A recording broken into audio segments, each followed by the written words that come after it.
Hey, everybody, this is George Ortega. This is the Free Will, Science, and Religion podcast. We're here with Gary Mosher, David Joseph, Trick Slattery, and Chandler Klebs. And on this episode, we're going to be discussing two themes primarily. We here on the call are comfortable being conscious puppets, conscious robots, and we understand that absolutely nothing we do is up to us. We're fine with that. Most people aren't. We're going to try to figure out how to help people come to terms with this fact of reality. The second theme we're going to explore on the show is like basically there's a certain understanding. Daniel Wegner wrote an entire book on it called The Illusion of Conscious Will. It's the idea that we make decisions consciously where the evidence seems to point to the fact that our decisions are made unconsciously, and then we become aware of them or conscious of them, and that's another reason why we, actually don't have a free will. All right, let's start out, guys, with the first theme. How can we get people to feel comfortable, just like understanding that absolutely nothing they do is up to them? Yeah, that is kind of a tough question, but you can still feel proud of being what you are. Okay, the fact that you didn't do it doesn't change the fact that you are it. So you're getting that. You're having. I don't have to make the car, right? If I have a Maserati, I don't have to make the Maserati to feel proud to be driving it, right? So in a sense, I can still value what I am. I can still say I came out good. I can still be grateful that I'm not a jerk or something. So I mean, you can still have a sense of pride as an animal, that needs to feel good about yourself. You can still feel like you're well, but that also creates obligation, because obviously now you have the thing where it's not though like I earned it. So maybe the people who don't have Maseratis, I gotta drive a little slower so they don't feel intimidated. Hey, I have a great example of how I'm still happy with what I experience at my job, even though I realize it's not up to me. Realizing that, like, basically, I'm just doing what I'm told. I don't write my schedule. I don't do what I just do what the customers tell me, what the employees, the managers tell me. I'm just doing what they say. So I'm not making any effort to that's the thing, is I'm not even making the so-called decisions that people talk about, which are those decisions are causal anyway. But I get paid for the time I work there, and I get off work and I get a buffet and I eat granola and it tastes good. So who cares whether it was up to me what I did at my job? All right, well, Chandler, Chandler, what I would say to that is like some people might say to themselves, well, yeah, but like let's say you do your job well. Don't you want to feel proud that you did it well? And Gary, I think you answered this correctly. So like you go from the feeling of this boastful pride of look what I did to like this gratitude. Look, like I am so lucky that the universe has allowed me to do this job well. So in other words, like, yeah, because like the free will belief makes us either insecure when we can't do things well, and we blame ourselves, and we kind of like think other people are better, or if we do things better than others, it makes us arrogant and conceited and boastful. So both perspectives create separations between other people and ourselves, and also both the when we don't succeed, that feels that hurts, and when we succeed, it may feel good, but again, it's the expense of our relationships. Yeah, I think you kind of said it there, just with the word gratitude and pride. Both are good feelings. So I mean, what's the difference whether you feel grateful or proud? You might as well just go with the grateful thing, and that'll give you maybe a little bit of humility, which is also, although it's sort of a negative feeling, it's also a very positive one when you can feel good about being good.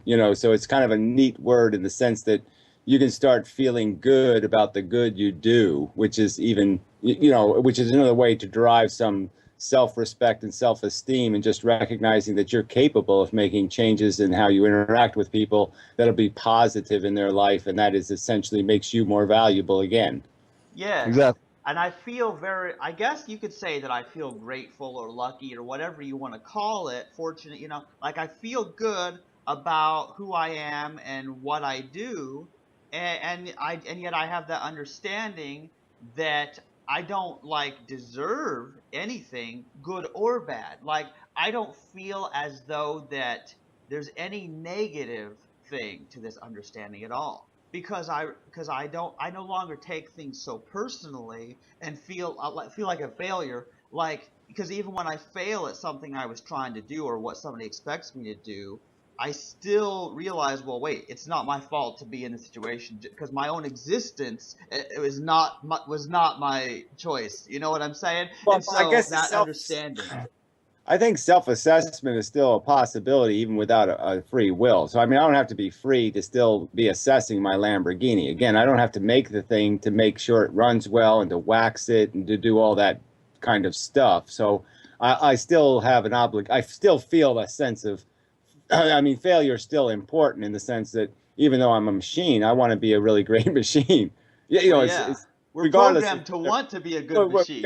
yeah, exactly. I kind of want to have that program because I know that program of waxing the car is going to lead to the car lasting longer and being better and all that kind of stuff. I mean, the maintenance is important, and I know that part of the maintenance is that self-assessment, and so I find that sort of that will to improve is just kind of the nature of the beast. Is that I don't think that competitiveness goes away when you become a machine. You just change the way you're thinking about it. I'm still going to think of myself as a self. I'm still going to want to be proud of myself rather than ashamed of myself. All right, so Trick, so basically we've been dealing with the creditworthiness, blameworthiness aspect of this. But like people, my understanding is people find it difficult to accept that they don't have a free will because they feel, well, if I don't have a free will, what's the point of anything? I'm just going along for the ride. Nothing is up to me. How do you answer that? I think it's a mistaken thinking about causality, and so what it is it's a difference between fatalism and determinism, which people conflate all the time. Fatalism basically means that there's some end thing that's going to happen that your causal influence has nothing to do with. But determinism means that there's a process that leads to that state, and you're part of that process. So and when we think about things like knowledge and learning and things like that, those are causal processes. And when people don't understand this, they don't understand that causality is actually necessary for these things, for all these things that are good, that we consider good, such as learning, logic, for example. Yeah, well, we're educated through experience, right? So all you're really basically saying is that if you have the right ingredients, the right experiences, the conclusion will be inevitable. So yeah, at any point I can change somebody by changing their experience. So I give them an experience, and that experience will change their programming. Right, exactly. I think they have to look positively on this whole causal process, basically. So they have to look at that as something. It's not a negative thing that we're causally influenced to do what we do, because that causal influence is the thing that causes all the knowledge that we have and all the learning and all the steps that lead to the next steps. All right, but Trick, I mean, I could say to that like, well, fine, like in other words, like I'm part of this causal chain of why I do what I do and what I actually do, but I'm still no more than a puppet. In other words, like a puppet is part of the causal chain. The strings move the arms and whatever, and the puppet does what it does. But the puppet has absolutely no control over what it does. I mean, like, how do you answer that concern? Well, you're right. I mean, you don't have the control over what you do because it comes out through that causal process. But that doesn't mean the puppet necessarily leads to something negative. Yeah, I think that question is inevitably, yeah, I think it can lead to a lot of negative in the sense that it does impose this heightened responsibility, because I think it automatically just says to you, yes, this is all something we're creating, like we're responsible for what exists. We're not just, we're saying we're not, we can evade responsibility for what we are, but you got to understand, you can't do it. You can't have it both ways. You can't evade responsibility for everything. So if you're going to say you're part of this chain of stuff, then you're going to recognize that you're creating the next link. So in a way, you're making the future. And so that does heighten your, I mean, it's not going to be good news. It's not going to be good news to know, well, you know what? You're supposed to be out there fixing all these broken programs. I mean, there's a lot of people with broken programs. They need fixing right now. You better get to work. So, it does heighten a sense of, wow, this is a daunting responsibility I'm caught up with, because no matter how my little grain of sand is actually going to influence the storm. My one fish in the school of fish can change the direction of the entire school of fish.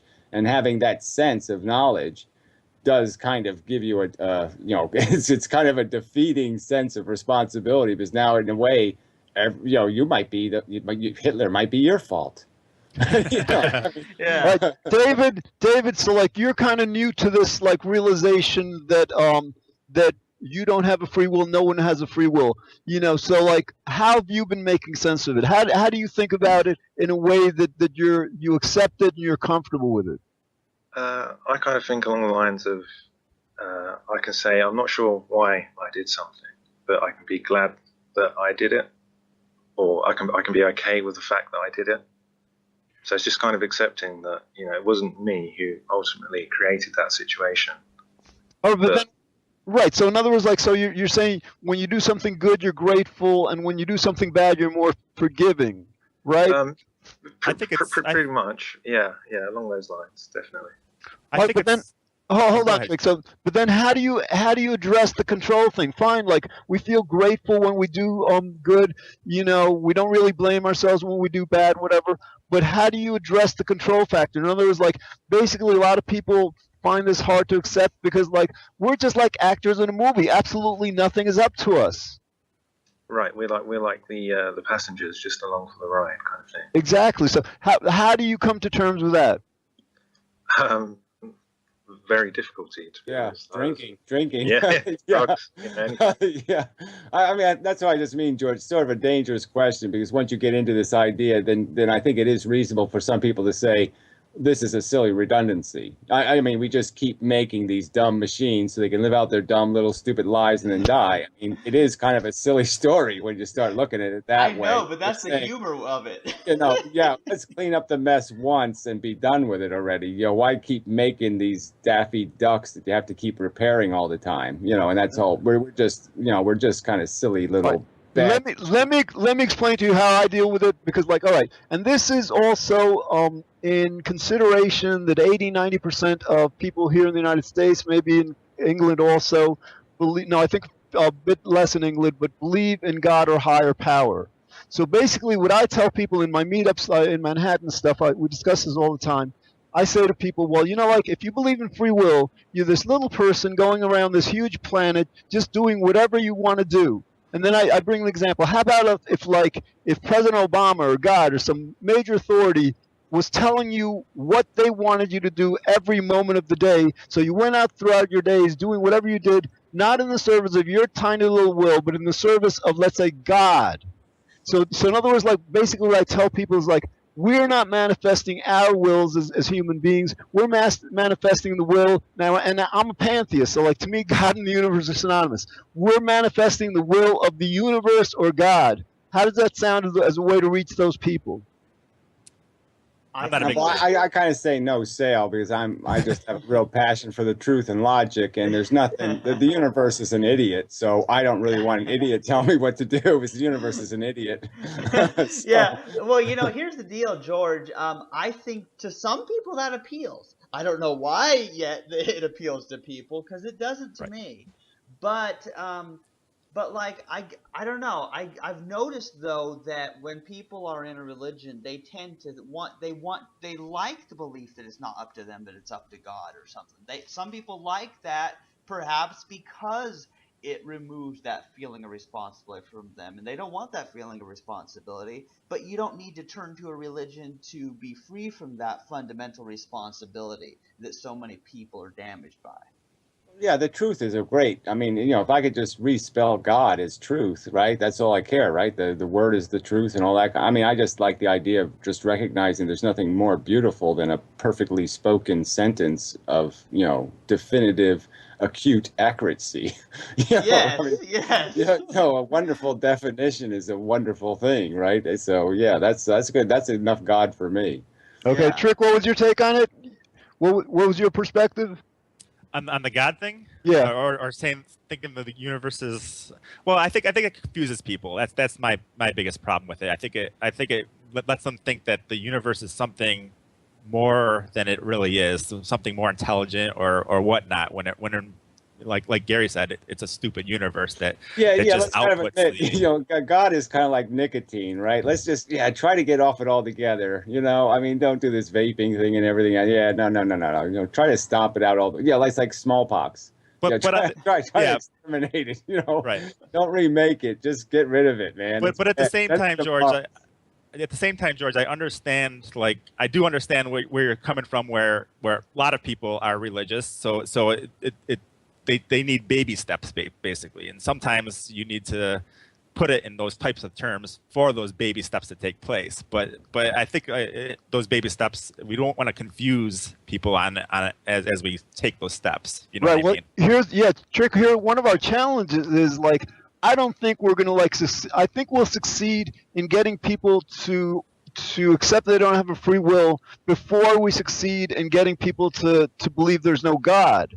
Right. But the challenge is like, as soon as like people begin to understand that what we do is not up to us and they still believe in God, then the first thing that comes to their mind is, oh my God, when we do evil, the evil of Hitler, Mao Zedong, of Stalin and all, this is all God's will. So in other words, like, you know, with the idea that we don't have free will, to religious, you know, God believers comes the realization that God is not all good. God is not this benevolent. God can be extremely evil also. How do we address that? Yeah, well, I think it's still dangerous because I think it kind of gets almost nihilistic or something, and I just don't, you know, I still just say, look, the truth is the truth, and that's the part I'm working towards, is that the truth is the way, all that, you know, let's use those kind of religious phrases and understand that the truth is the light, you know, all that kind of stuff. I mean, the truth is the game. So we got to have integrity, to have any, you know, as machines, to have self-respect, we got to do the chess program properly, right? We can't be playing bingo when we're supposed to be playing chess. So I'm just saying, we got to get with the program here. And the program is, we're sentient beings. It's the most valuable thing. It's the most precious thing in the universe, is this idea of a conscious sentient being. Let's value it. Let's do the right thing. And that's all that's the beginning and end of my conversation, in a sense. I just want people to gravitate to the idea of recognizing that the truth is the value, not mystical unicorns or gods or anything else. Right. And that gets us into the whole idea of ethics or morality without free will, which is probably a totally different topic that we should discuss at some later time. But yeah, I agree with Gary. I mean, it's all about the evaluation or value actually that's happening, the intrinsic value that's happening at the time that it's happening, and we need to causally affect people in a way that they recognize the value and they lead their own action, which it's not them leading it, but the causality of us and our prior causality and the whole chain of events that would hopefully lead people to acting ethical. So it's a forward-looking ethic. All right. So we've got about 12 minutes left. So I think we've dealt with this, you know, enough for now. Let's get into something that's really complicated. Complicated not just for most people, for us. Basically, the idea, like, for example, that Daniel Wegner put forth in his book, again, 2002, called The Illusion of Conscious Will, is that we don't actually ever decide anything consciously. Our consciousness is just a perceiver, an observer. It's aware of all the action that's actually happening in the unconscious. Let me just quickly go through why this has to be so. Basically, you know, when we make a decision, it's based on data. It's based on the words we know, the principles we know, the concepts, what we have, you know, stored in our memory. Now, all this storage isn't in our conscious mind, because our conscious mind is limited to awareness. When we're conscious, we're aware. So that means all the data by which we decide is stored in the unconscious. Now, if the data is stored in the unconscious, and by definition, the unconscious is the part of the mind that we're not aware of, then the processing of that data must also be in the unconscious. Because again, that unconscious is the only part of our mind that has access. That's where the data is to decide. So if you have the data and the processing of the decisions happening in the unconscious, that means that then all the activities happening at the level of the unconscious, and we're not aware of it, we're not in control of it, and then this consciousness is simply our being aware of what the unconscious allows us to be aware of. Because a lot of times it does stuff it doesn't even allow us to be aware of it. What do you guys think? So is that kind of like being sleepwalking, but being awake? Yes. That's a great analogy. I would metaphor. There's lots of ways to metaphor it, but I would metaphor it as it's like, let's say there's two streams. Okay, there's the stream of reality that comes through your senses, and so that's processed into a stream. And your brain has this idea of creating a sensation or creating a, turning the image in your eye upside down and fixing it and all that stuff. And so there's that stream, and then there's the stream of your synthetic reality that your brain always has. It has a model of reality inside your memory.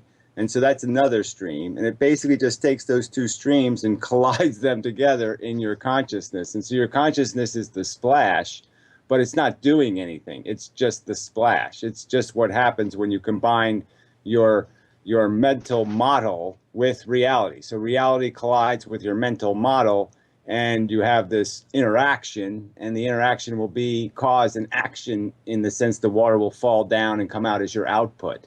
But, right, so there's processing on all these streams, but the processing isn't where you're seeing it, and all you're seeing is where they collide and mix.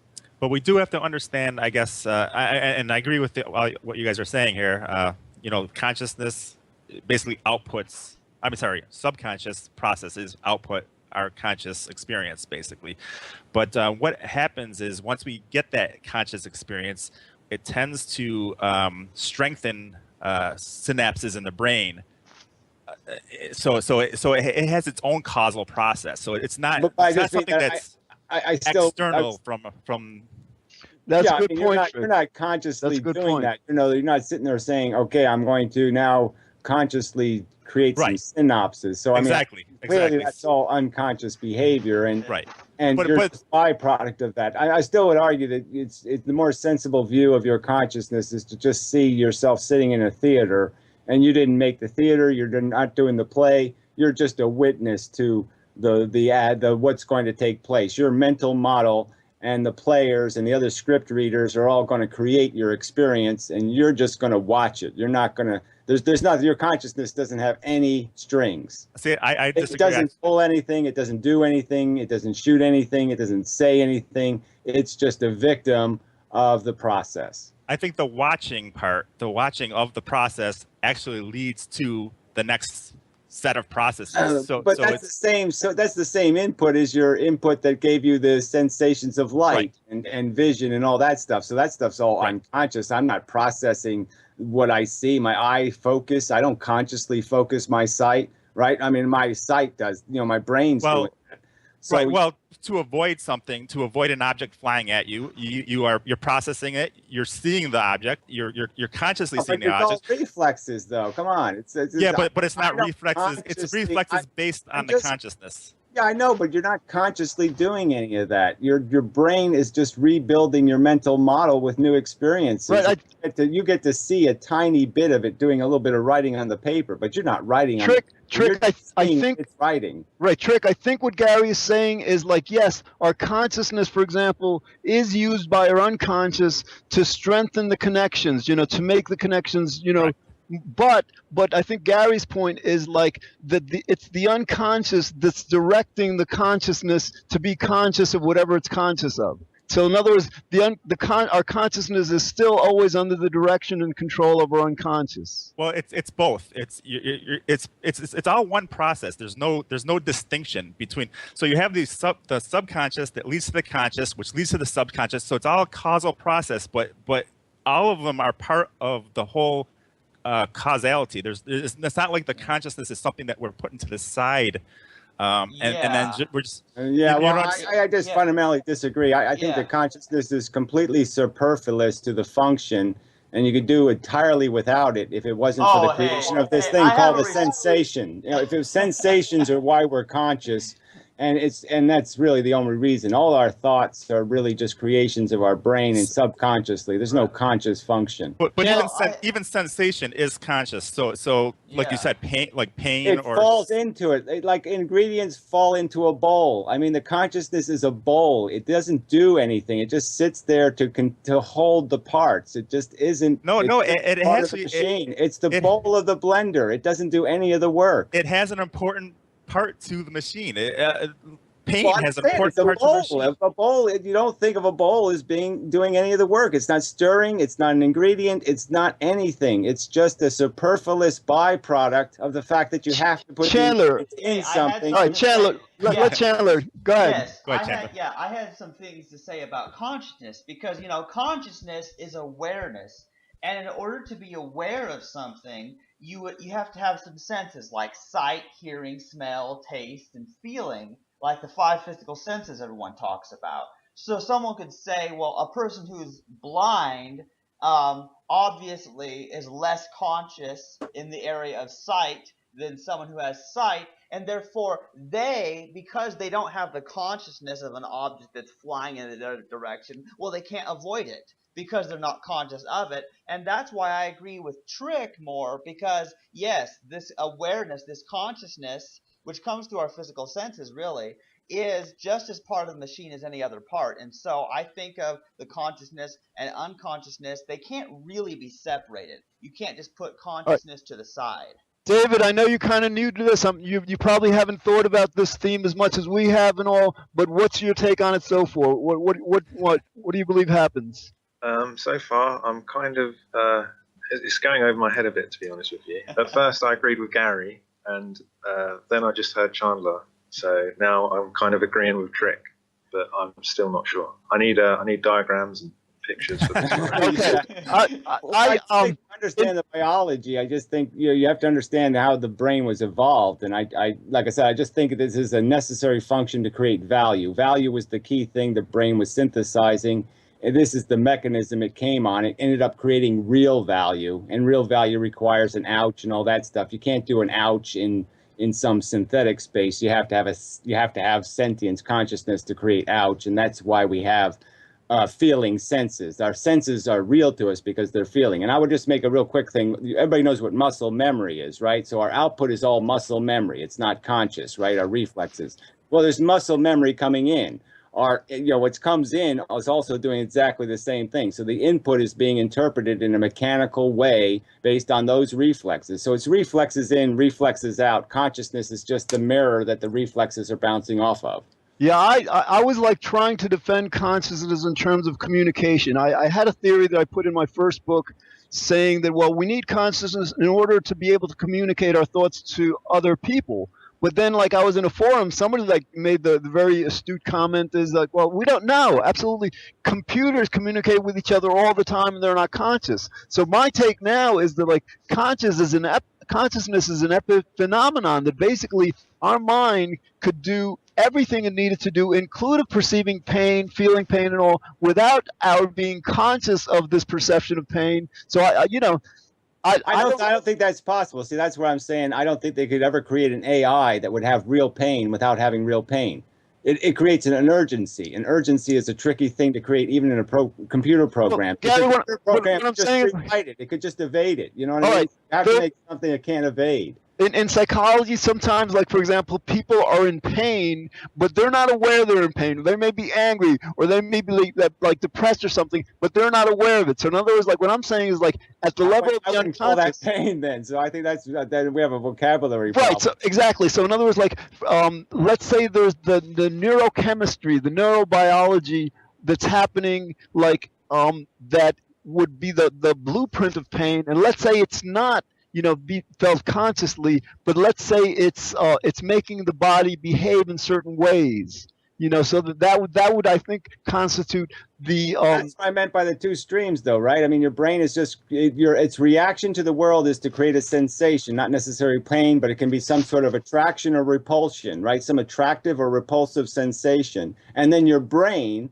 schemes to solve the pain problem. It schemes to solve the desire problem. So your brain is being used it creates a synthetic creation of this sensation that has value attached to it, and now it can solve a value problem. Where if we were just a computer in space, the computer would say, there's no problems. All right, we got about 40 seconds left. No value, so why would it worry? this theme is excellent because, like, like the theme of causality, cause and effect makes free will impossible.